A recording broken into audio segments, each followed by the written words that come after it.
Welcome to another episode here at Nevada Partners on the Westside Community Incubators. I am Seclenda Anthony, your favorite and realist life coach, organizer, and business strategist. Join us every Tuesday at 11 if you have not already, where we are unlocking personal and business development to our passion, your purpose to profit. And we are always unlocking real, true stories that have got us through this journey. And it starts from our background, going to our passion, and driving us to profit. Everybody's trying to get in their bag, and this is the time to learn something every time. We are on part 2, and we are back with Miss Nye Clark, the Freedom Doctor. Okay, let's get that corrected. Go ahead and tell the people. Yes, I am Nye Clark, the Freedom Doctor, and I free minds, pockets, and people.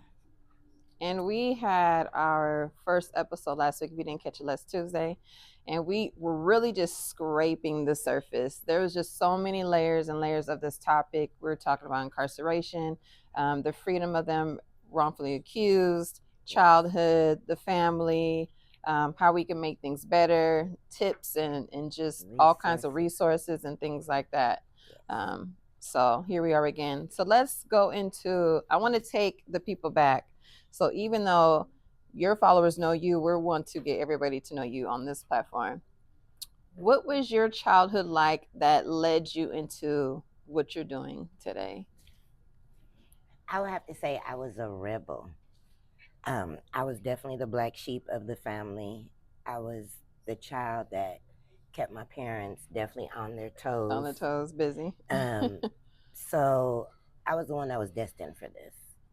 And I believe my childhood and the good foundation that I had set me up for that. Right. So it most definitely takes strength. Yeah, definitely. Yeah. And determination. So you were the rebel. I get that.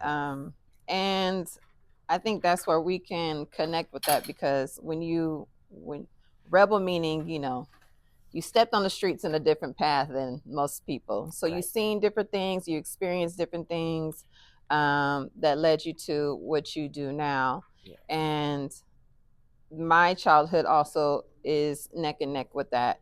So how did your family feel about you doing what you're doing now, helping the people? Well, because it started with my children's father, it was, of course, you want your children to do the best in life. And right. If you see your child with somebody that is not doing what you feel is the best, you're going to discourage. Right. But also, you have to understand, when you as a parent are discouraging your child, it's really encouraging them to go against that discouragement. Go against the grain. Mm-hmm. So they weren't really, my parents always knew, so I'm not going to take anything away from my foundation. My parents always knew I was brilliant. Mm-hmm. They told me that all the time. My father used to always tell me a mind was a terrible thing to waste. Yes. So. And that TV.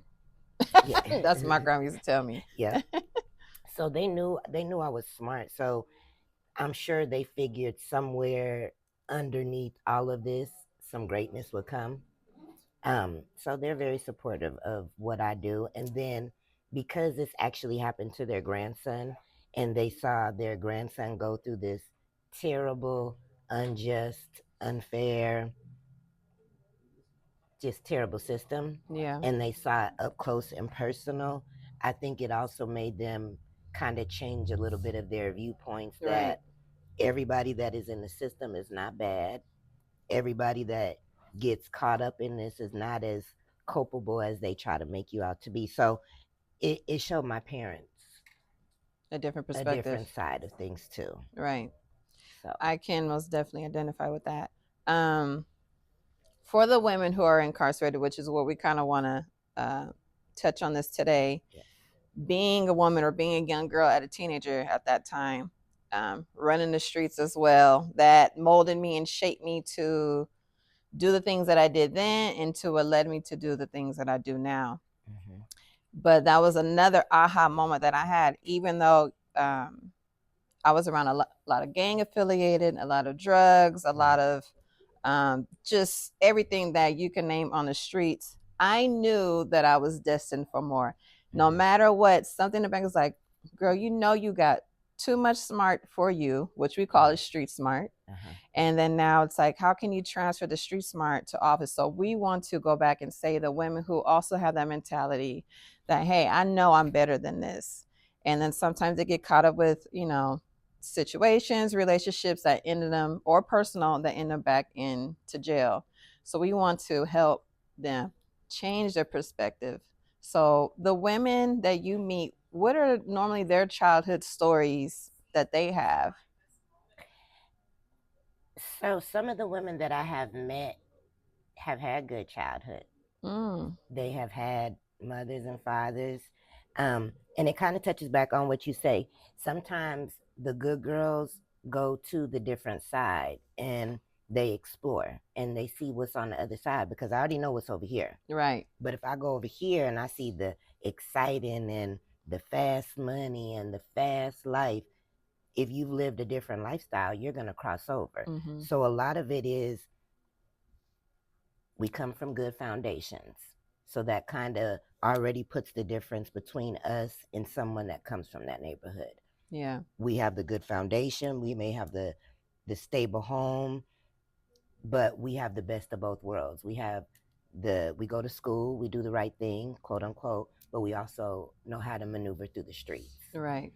So, like you said, transferring those skills. But I see a lot of women come from decent households and just how Caught quickly up in and the easy wrong. it is to get caught up in one thing or being with someone Right. and getting caught up in something. So Instantly can change your life. in a second. Yeah. In a second. I always love to reach back to the young teens also. What advice, I know the advice I can give young girls, but what advice, just from your point of view, that you would give young girls who are in school or running on the bad side, like, hey, let's not. It's kind of hard to say that, because you could tell somebody all that you want that's good, and they have to experience it for themselves. Because my mother told me a lot of things, and I still did a lot of things. Right.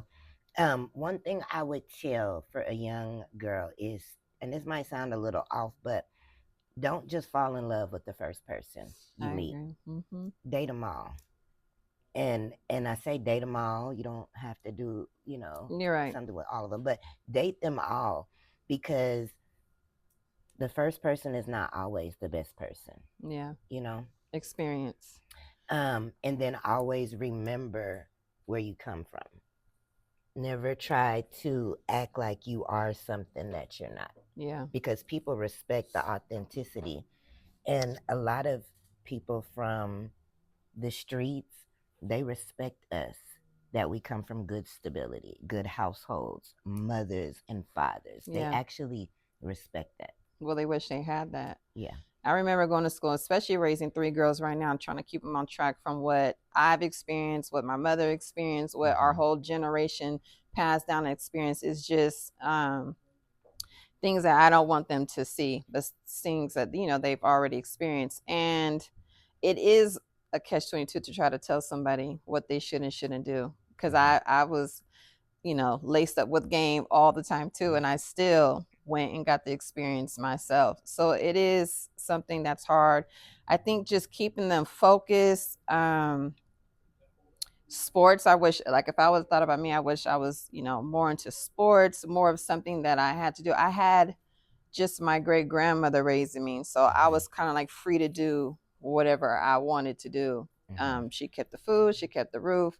So you have your stability, but then you have this over here that's just kind of like, hey, what's going on?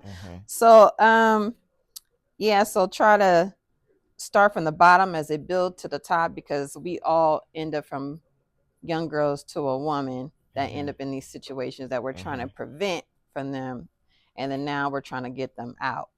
And really getting with these young ladies when they are young, because just like you said, a lot of young women from these areas, the underserved communities, they don't have good role models at all. You know what I'm saying? Their mothers, their aunties, their grandmas, everybody is negative or not what they want Yeah. them to be, you know?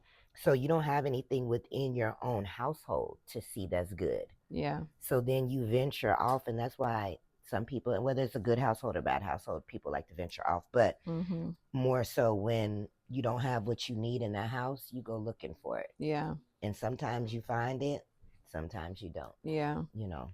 I know we had touched on absent fathers just a little bit, and speaking from also the female perspective, looking for love when you're missing your father and you connect with these boys, and then Mhm. you're looking for love in all these wrong areas, and then you just wanting this certain type of attention that still pulls you in the wrong direction. What I try to tell my girls, um, is to first love yourself. No one's gonna love you more than you love yourself. Well, let's start with Definitely.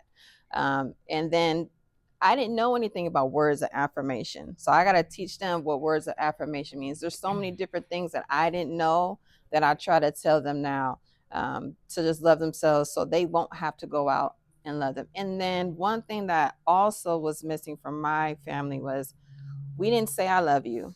We didn't hug each other. We didn't do any of those things. It was, we knew, but it was an unspoken word.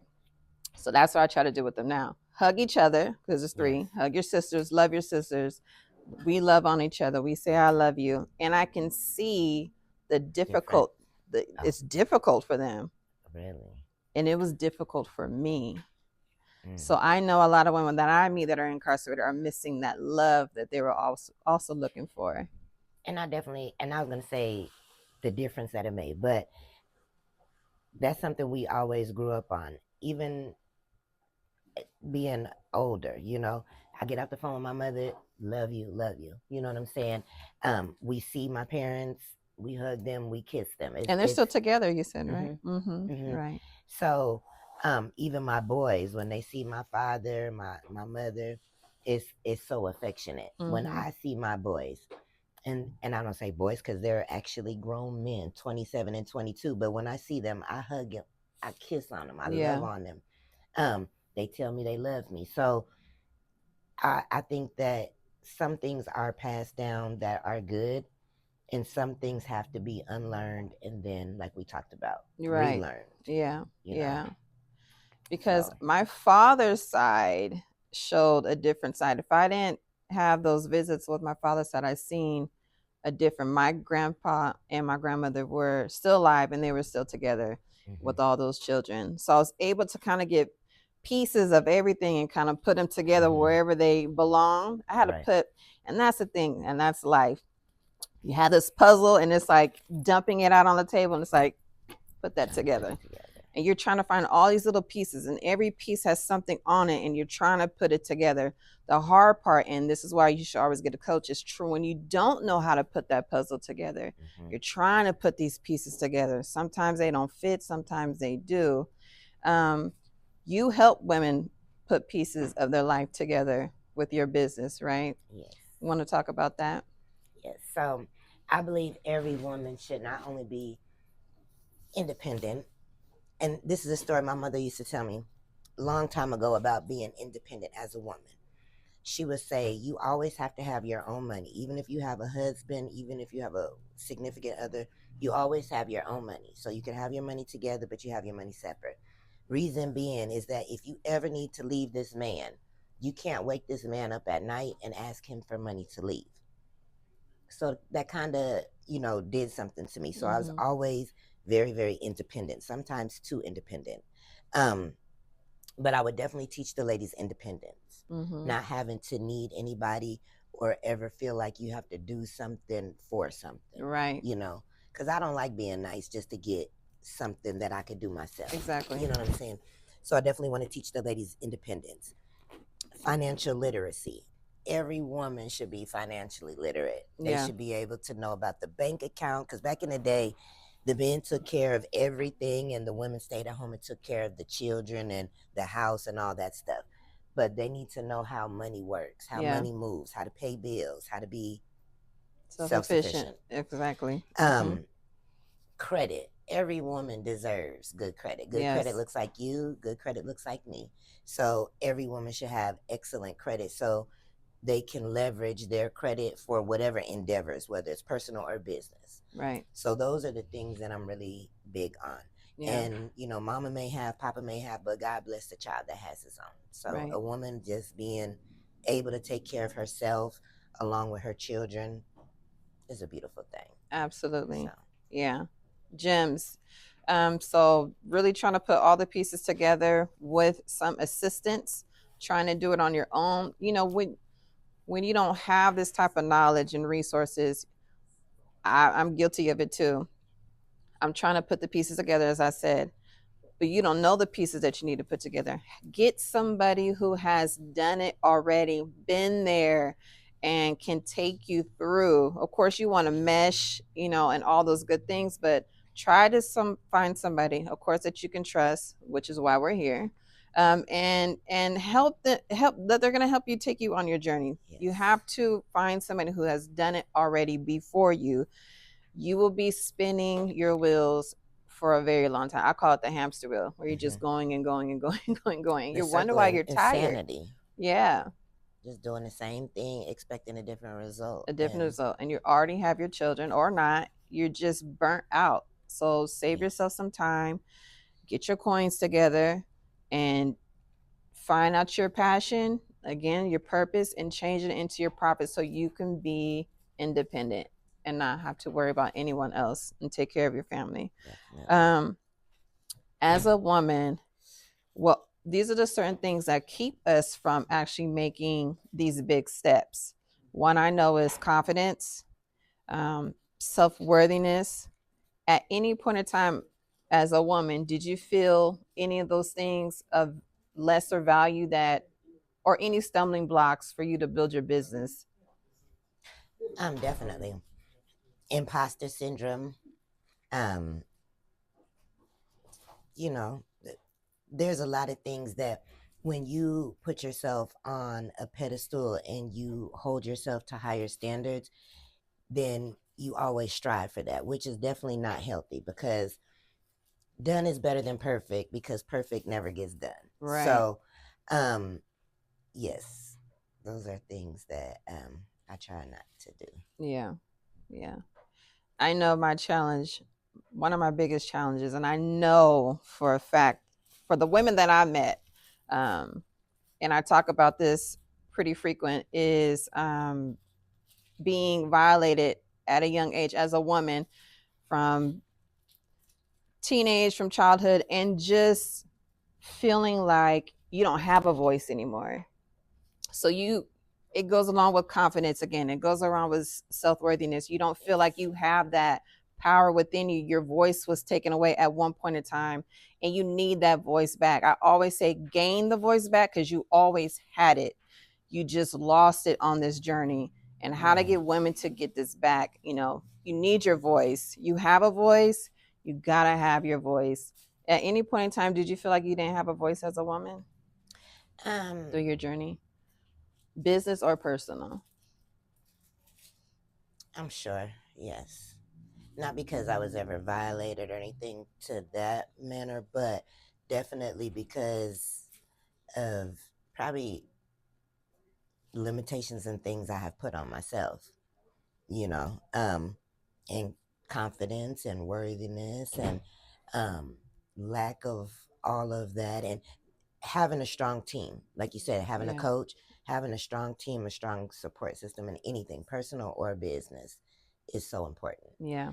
Because they can help you work through those things of feeling like you're not worth it. Yeah. Limited beliefs. Absolutely. Yes. And we put that on ourselves, and you need someone to guide you to peel those layers back. I love to take my clients and guide them through the 7 dimensions of purpose that I offer for them to help them peel back those layers. And I also took myself through this journey, so I know it's proven. And that's, again, from the street smarts to the book smarts, like what you have in your skills. And that's the thing, I also said this in a couple of episodes before. When you come from the streets, or you learn that type of lingo, you feel like you can't go into a certain office and communicate with other people. And these skills that the women need to learn is like, you can be you. Absolutely. And still make money, or be you, or start that business. Don't let that um, throw you off your footing. Do you get a lot of women who feel like they're not worthy to start their own business? Right. Sometimes I use big words, and some of the ladies are like, "Ooh, you use such big words," right? And that intimidates them. But then hanging around me long enough, then they start using those big words. Mm-hmm. So I think more it's just the fact that you haven't had anybody to pour into you Yes. and be able to show you another way. Yes. So I still always go for support and Yeah. Support is everything. Get with like-minded people. Get around women who build you up. yes. Love on each other. Um, Everybody may not be starting at that level of confidence, but when you're around each other and you all have the same game plan, it's just automatic energy. You want that energy to uplift you. You want to change your circle. Yes. Who you've been with and rocking with is probably not the circle that you need to be with if that's where you're trying to get to. From A to Z, that middle ground needs to go. You have to replace it with something that you've never ever had before. And that was new to me too. Right. And a lot of people, you don't have to speak eloquent to, get your point across or be Right. professional and all of that stuff. So a lot of people, like I said, I like authenticity. I like Mm-hmm. people that are real and raw. Don't try to come and be something that you're not. So Yeah. even if you're not used to being in a professional environment, if you know how to convey what you need, your needs and your wants, it'll all come together. You Yeah. can get worked with. People rather work with somebody with a good attitude that's willing to learn than somebody that has a bunch of experience with a terrible attitude. Yeah. So, And the willing to learn and the willing to learn. is what you said. And that's the thing. You have to be willing to learn. You have to be a sponge and soak up the game, soak up the information so you can go ahead and, get on to your next level. Leveling up, elevate is everything. So if So you, go. yeah, that's what we're all trying to get to. Yes. Mentally, spiritually, Mm-hmm.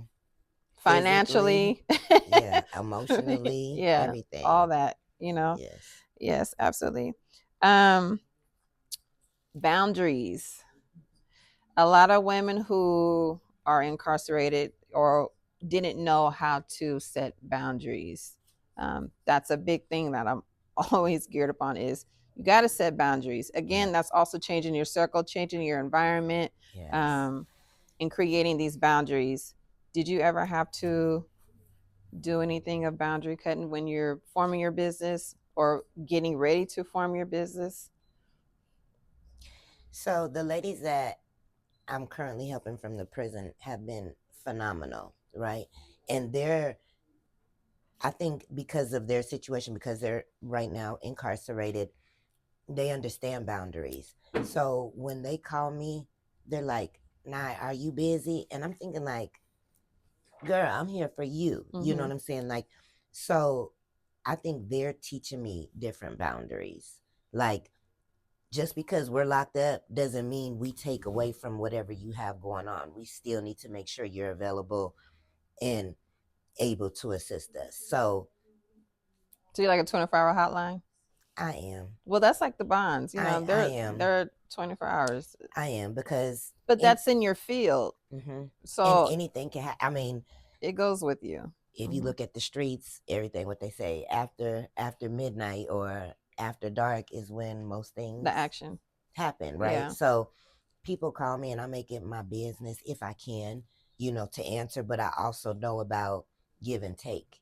I Hmm. can't give and let people take and not be able to refill myself. So that is one thing Exactly. So you have that I've boundary. learned is to Hmm. be able to say no and Yes. no without feeling bad because I say no and then next minute I call it back. No, no, okay, I'll be able to. I can't do it this time, but I'm not trying to accommodate everybody's emergency or Yes. situation. You know what I'm saying? And I think that kind of also shows you who is with you and who is not. Yeah. So So you do have boundaries set. I do. Yeah. Yes, So you do. That's good. I do. But I most definitely get the 24-hour hotline type of vibe because that is true. Yeah. Yeah. Okay. Cool. So what other things can women do to build their credit up that you can help assist? So after they get any negative items deleted from their credit, um, they would want to establish positive credit. And I tell people that credit is like a beautiful woman, a credit score is like a beautiful woman or a fine man, right? Everybody's so concerned with their credit score. And that means absolutely nothing because you can see somebody that is beautiful, right? But then when you start talking to them and you get into the insides, it's so ugly. They got an ugly soul, they got an ugly spirit, attitude, all of that. I call that the lemon. This, I understand that, right? So I tell people we don't want to just strive for a good credit score. We want to have a good profile. We want to have one name, one address, one employer. We want to show stability. Yes. If I see 10 or 15 different addresses on your credit report, I'm going to think you're not stable, that you move every chance you get. So why would I extend any credit to you and I may not be able to get in contact with you? Right. So just knowing about the profile, knowing about establishing positive credit, having different types of accounts, because you can have a credit card, a revolving type of credit. You can have a installment loan like your car payment. Yeah. You can have a mortgage. So different types of credit can get different types of things, of results. So yeah, just educating them on that. What are 3 tips that someone who doesn't have any credit that can do easily by themselves? 3 simple things. So I would say if you pay rent, you can add your rent to your credit. So that's 2 years of payment history and 10 years of age, which if anyone knows about credit, that's phenomenal. So that's one. If you bank with a credit union that allows you to do a pledge loan, you can use your own money to set up a pledge loan and pay it back, and it looks like a positive trade line. You can add another trade line that you just pay for monthly, and it shows as you could do a $10,000, $20,000 trade line and pay a monthly amount, and it reports on your credit. Nice. So those are 3 easy things if you don't have good credit, or if you don't have positive credit, excuse me, that you can do to add. As a young teenage girl, because they're getting ready to get their first job, because I remember getting my job and I want to go spend my check and buy all the things and be cute. But now that I'm older, and if I was to think back, I did my thing, I enjoyed it. But if I was to go back and do, I'm like, there's some things that are just not necessary as an adult, I guess, but still a teen is looking at it. But that's also because I didn't have the knowledge of what I could have been doing with my money. So as a teenage girl, is there any advice you can give them? Maybe 3 things as well. Save your money. Save your money for a rainy day. That's something my mother always still tells me. If you cannot pay, so I'm going to say this as a teenager. Okay? Right. If you cannot pay cash, then you cannot afford it. So if you're not able to go get that new laptop and pay $700-$800, and you have to put it on your credit card, and it's not going to get paid for years, you don't need it. What do you think about a teenager getting a job versus, I know households where parents are low on their funds, and the first thing you do is when you hit that permit stage, go and get a job. Do you recommend, or not recommend, what is your thoughts about teenagers getting a job versus school? So my thoughts were, I worked, I was able to take care of the household and my son. So y'all go to school, that's your job. Go to school and get your diploma. Now, as far as going to college, that's your own personal preference, but you were going to get your high school diploma, especially my oldest son, because I had him when I was pregnant at 16, had him at 17. So we were already statistics. So I made sure that we weren't statistics as far as I had my diploma, he was going to have his diploma. So the little one had to follow up with what we had already did. So education first. Education first. Neither one of my sons got a job until they were 18. Wow. I was 15. I was 14, I ain't got that job. And I didn't have to. It's not like my parents made me, but I was always in so much trouble that I'd rather go to work and make some money than be on restriction in my house. So Yeah. I was just trying to be outside. I think my independence started because my great grandmother was raising me, and my mom was incarcerated. And my father was, with his other family. I felt like I didn't want to be a burden to her. So I had a lemonade stand from the first time I knew I can do anything, to a garage sale back when neighborhoods was you can sell something. I went around the house and gathered anything. Grandma, do you want this? Do you need that? Okay, I'm going to go out and I'm going to sell it. So I had this entrepreneurship at an early age. I knew I wanted to make money, but I didn't want her supporting me. So the first time I knew I can go and get a job, I was hitting the ground running. As soon as I found out the street code, then I can figure that out. Right. So it opened up a door, but then it led me to a whole nother, because my environment was just half of this and half of that. So young girls, look for what they used to have, the big sister, big brother. Yes. Is that even still around? I don't know, but it's needed. Yes. Young girls need to have good role models. Bring it back. Yeah. Or make it more than what, because if it's a small resource, I think that needs to be something bigger. I remember Dare. Do you remember Dare? And they don't even do that. But they need something more like that in these communities. Yes. If you are a big sister, big brother type of community person, yes, I would say find that young person and reach out to them. Take them underneath your wings, because I'm sure they don't have anybody. Show them a little bit of the ropes. Of course their mentality is different from right now, but eventually they can put those skills together and put the two and two together and be somebody than what they didn't have. And in my case, like I said, my parents were amazing. Both of them were there. They both worked. They were wonderful. I was just a bad ASS, right? So, but I had a godmother, and my godmother stepped in and she did the same thing my parents did, just on a little bit less of a authoritarian level, right? So me and my godmother were like this. And I feel like every child needs a person like my godmother. Yeah.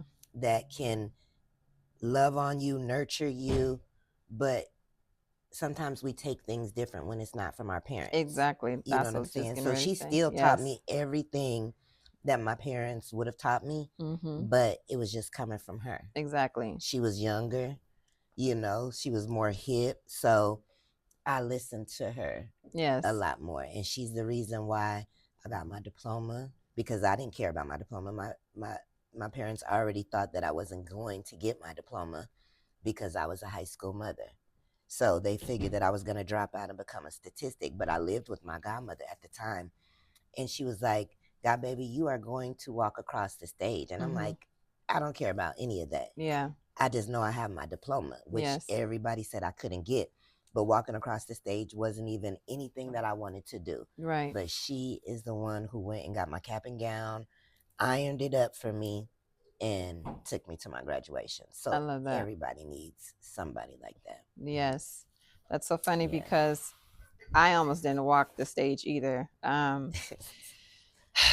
Being a teenager, doing my thing and not staying focused. I still have one of my GPA paperwork. I'm not even going to say what the number was, but I had to, when my senior year came, I was going through so much in my teenage years.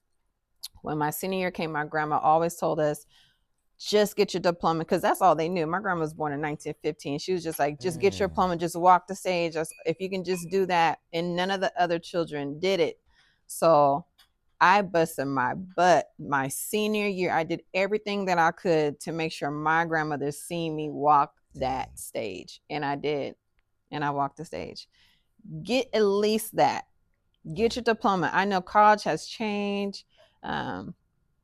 Kids are building businesses at the age of, they're getting on like YouTube, starting their business at 7 years old. Yeah. Get your education.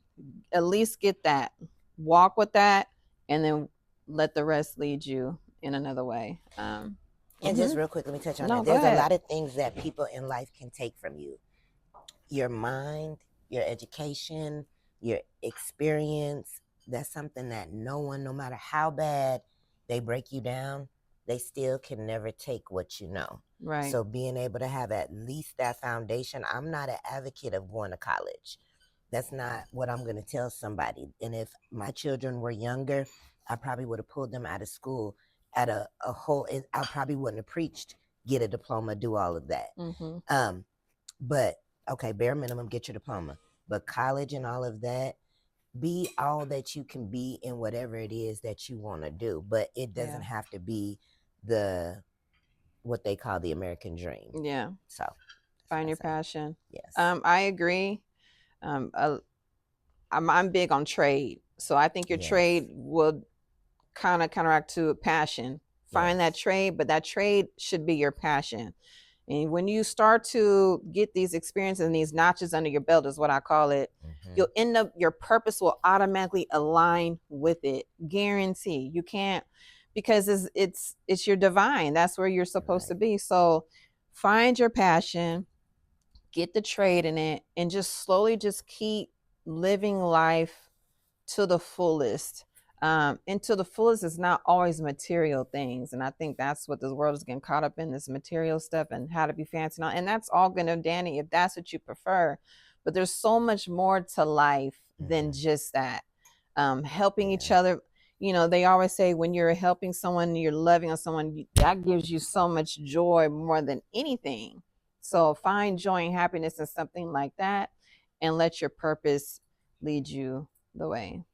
That's true. Someone being able to tell me, come back and tell me that I helped change their life or change the trajectory of where they were going, that's priceless. You couldn't pay me enough for that. Now, I do need my money, you know. I'm not saying money is not important because, of course, I do need money to do this type of work. Right. But so you can help the masses. Yeah, it's not the money that keeps me going. It's definitely the impact. The impact for sure. Thank you for everything. Again, this is, it's like, it's still just scraping the surface. It just, the rabbit hole goes so deep, you know, but I'm glad we came to do a part 2. Where can the people find you? You can find me at the Annihilator on Facebook, on Instagram, also on the line with Nye. I do have a podcast coming out soon to help the felons, like I said, either reopen their cases or assist them with their cases while they're locked up. So onthelinewithnye.com is my website as well. Perfect. You can find me at Coach Me Seclenda on all platforms. I'm mostly on Instagram and YouTube. And thank you for joining us again. Every Tuesday, it's live at 11. And we just appreciate for you guys joining in. Love. Bye. Thank you. Once again, you got me. I kind of was going to cry on one of my little talks. Oh, I was, because I was thinking like just how much of an impact my godmother did make in my life.